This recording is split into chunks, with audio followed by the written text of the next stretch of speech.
अस्सलाम वालेकुम YouTube family members, कैसे हैं आप सब लोग। उम्मीद है कि बिल्कुल ठीक ठाक होंगे और मैं भी बिल्कुल ठीक ठाक हूँ। आज वही रूटीन है और आपसे शेयर कर रही हूँ, कुछ बातें बातें भी करेंगे हम। और यहाँ पे जो है ना, मेरा छोटू है, वो ब्लॉक के साथ खेल रहा था। लेकिन मैं एजुकेशनल वे से इनकी काउंसलिंग भी करती रहती हूँ, लेकिन ये है कि अभी ये मूड में नहीं था, वरना मैं इसकी रिकॉर्डिंग ज़रूर करती, क्योंकि कुछ दिन पहले मैंने इसे ऐसे ही प्लस एडिशनल और सब्सट्रैक्शन के हिसाब से मैंने क्वेश्चनिंग की थी। तो मैं शॉक और अमेज़ रह गई कि ना इसने बहुत अच्छे तरीके से आंसर दिया था।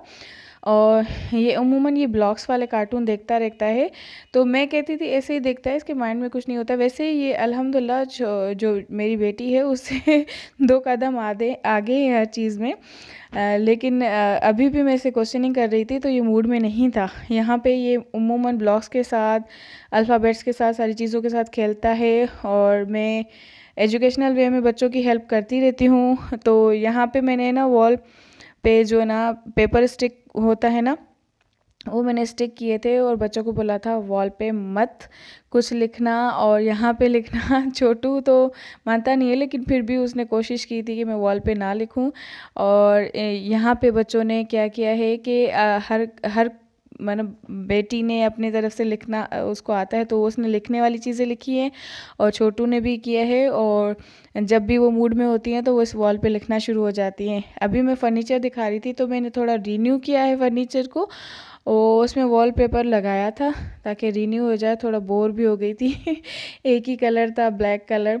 और ये बच्चों के एजुकेशनल हिसाब से, जैसे अल्फ़ाबेट मैग्नेटिक अल्फ़ाबेट्स मैंने बच्चों को लेकर दिए थे। तो ये जब कभी कभार कंपटीशन में आते हैं ना, तो मैग्नेट अल्फ़ाबेट के साथ भी खेलते रहते हैं। और ये स्टडी टेबल मैंने छोटी को लेकर दी थी, वही उसको पसंद है, फ्रोज़न। अच्छा, वो रोज़ कोई ना कोई ख्वाहिश करती है, और कभी प्रिंसेस एलिसा बनती है, कभी प्रिंसेस, वो लास्ट टाइम कौन सी बनी थी मुझे याद नहीं येलो कलर की कोई प्रिंसेस बैली, वो बनी थी। फिर सिंड्रेला का दिल करता है उसका। जो भी डिज्नी प्रिंसेस है ना, जो भी वो देखती है ना स्टोरी में, वो सारी चीज़ें वो कहती है कि आज मैं ये बनूंगी आज मैं वो बनूंगी।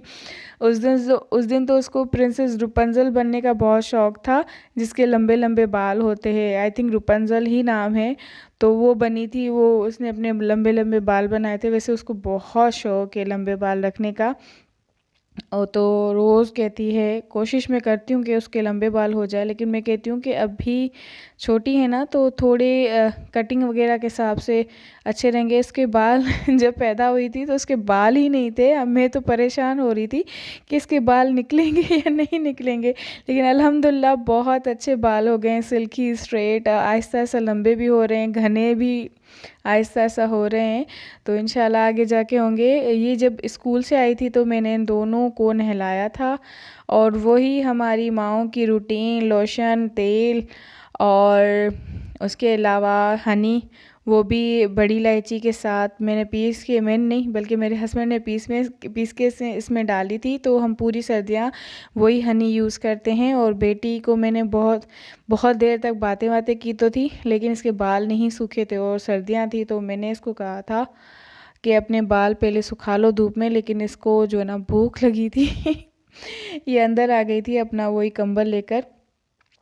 तो इसको मैं ना बाल संवार रही थी, जब मैंने इसको ये वीडियो दिखाई थी कि तुम्हारे बाल इतने लंबे हो गए हैं, ऐसे हो गए, तो बहुत खुश हो रही थी कि मम्मी मेरे इतने लंबे बाल हो गए हैं, सोफ़े से नीचे आ रहे हैं।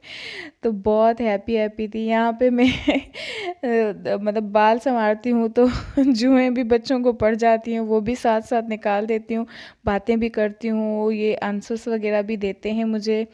तो वैसे तो हमें उमूमन टाइम इतना नहीं मिल पाता बच्चों के साथ खेलने का, टाइम देने का, लेकिन यही टाइम होता है, हम भी उनके साथ बैठते हैं, बातें करते हैं, वो भी बैठते हैं।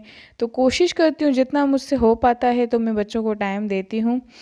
तो यहाँ पे बच्चे थोड़ा बिजी थे कार्टून में, और छोटी जैसे ही आई थी, तो मैं क्या करती हूँ, हर दूसरे दिन पे मतलब कोशिश तो करती हूँ रोज़, लेकिन ये है कि ज़ाहिर सी बात है, कपड़े, कोरोना है और बहुत ख्याल रखना पड़ता है, तो मैं मतलब धो तो रोज़ नहीं पाती, लेकिन ये था कि मैं जैसे वो आती है ना, मैं इसके सारे जो सामान है ना धूप में रख देती हूँ।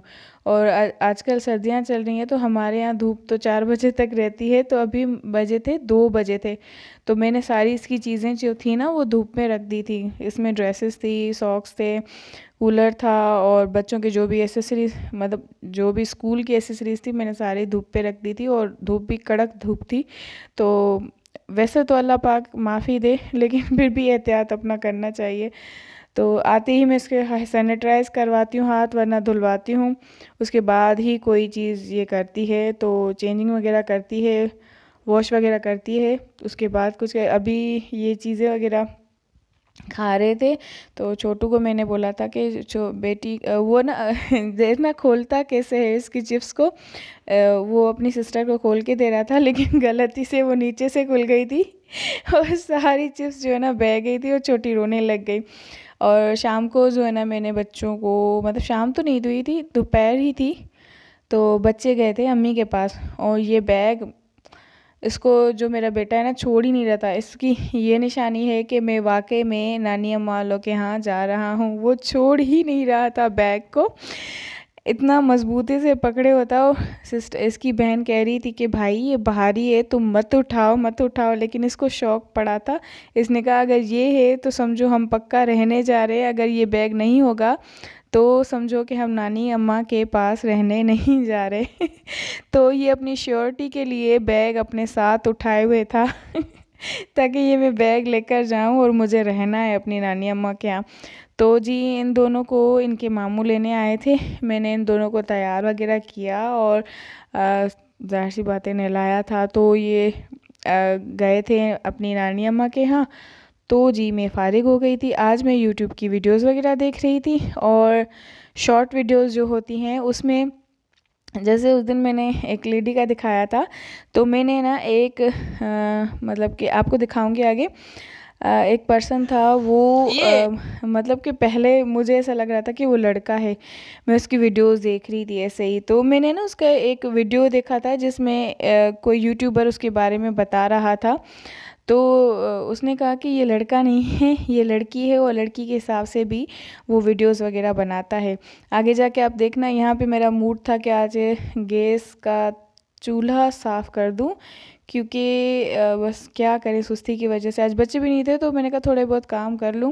तो ये बहुत टाइम हो गया था, जहाँ पे रोटियां पकती हैं ना वो वाला हिस्सा पता नहीं क्यों ख़राब हो जाता है, तो ये भी मैंने साथ साथ काम किया था। अच्छा जी, ये देखें, आपको ये वीडियो मतलब स्क्रीनशॉट मैंने दिखाया था। अगर इसका नाम है रतन चौहान, ये राजस्थान का है, और ये लड़का नहीं है, ये लड़की है। और इसकी सारी लड़कों वाली वीडियो थी। ये लड़का बन के इतना अट्रैक्टिव था, इसकी वीडियोस इतनी अट्रैक्टिव थी, तो मतलब कि लग ही नहीं रहा था कि ये लड़की है। और ये लड़की बन के भी वीडियो डाल, मतलब बनाता है बनाती है, ये लड़की बन के भी वीडियो बनाती है, लेकिन इसका मतलब कि पूरा स्टाइल ऐसा कहीं से भी नहीं लग रहा था कि ये लड़की है।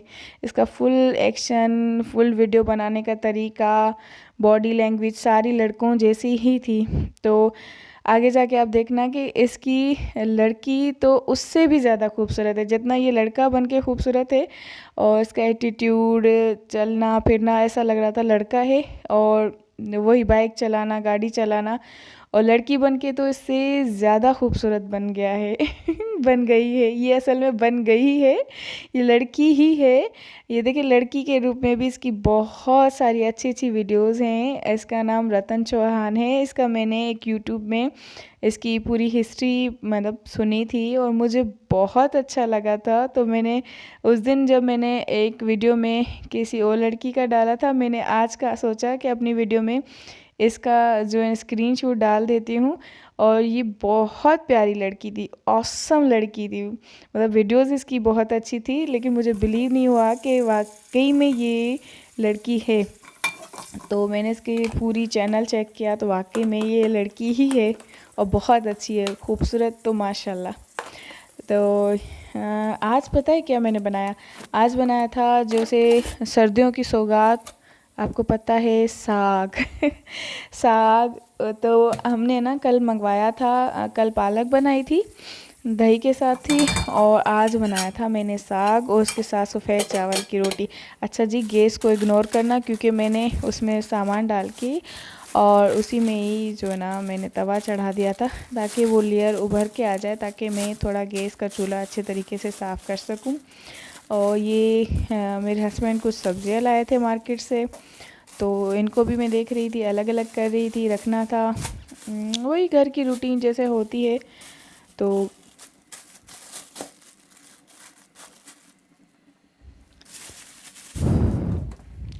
कितना भी काम करो, फ्रीज़र बनाओ, कुछ भी बनाओ, ख़राब हो ही जाता है। मुझे तो समझ ही नहीं आता कि रूटीन कैसे सेट की जाए। तो यहाँ पे क्या था, बस मैंने थोड़ी बहुत सब्जियां बनाई, अपने चावल थोड़े ख़त्म हो गए थे अभी, मतलब लास्ट वाले मतलब लास्ट डेज हैं, तो वो भी मंगवाए थे मैंने क्योंकि बच्चे खाते हैं और दिन के टाइम तो अमूमन चावल ही बनते हैं बच्चों के हिसाब से। तो बाजरा ले आए थे, बाजरा मैंने इनके रूम में रख दिया क्योंकि ये सुबह सुबह जो बर्ड्स होती हैं उनके बाजरा देते हैं। और यहाँ पे गैस तो मैंने वैसे ही रखा हुआ है ताकि मैं साफ़ करूँगी, और बाद में अभी मैंने सोचा कि रोटी बना लूँ, लेकिन ये नमाज़ पढ़ रहे थे, नहीं ये शायद नीचे गए थे काम से। तो मैंने ना क्या किया, मैं इंतज़ार कर कर के थक गई, मैंने कहा चलो भाई मैं अपने लिए रोटी बना के खा लेती हूँ। तो इंतज़ार नहीं हो रहा था ना, साग बना था, तो आप भी मेरे साथ मतलब आ जाएं, शेयर कीजिए। तो भाई मैं तो ऐसे ही सिंपल तरीके से खाती हूँ। अभी मेरे हस्बैंड थे नहीं तो मैं आराम से रोटी के साथ साग खा रही थी, वो बहुत टेस्टी बना था। यकीन करेंगे जैसे नए आलू आते हैं ना सर्दियों में और साग वगैरह, उनका तो मज़ा ही और होता है सीजनिंग का। अच्छा, जब यहाँ पे लास्ट में मैंने गैस साफ़ कर दिया था और फिर से मैंने इस पर एक क्लियर साबुन की लगा दी थी जैसे मैं साफ़ करती हूँ। तो कल तक इंशाल्लाह पूरा क्लीन हो जाएगा। ये थी मेरी छोटी सी video as a housewife regular routine के हिसाब से। आप लोगों को अगर पसंद आए तो प्लीज़ प्लीज़ लाइक कमेंट और सब्सक्राइब ज़रूर करना।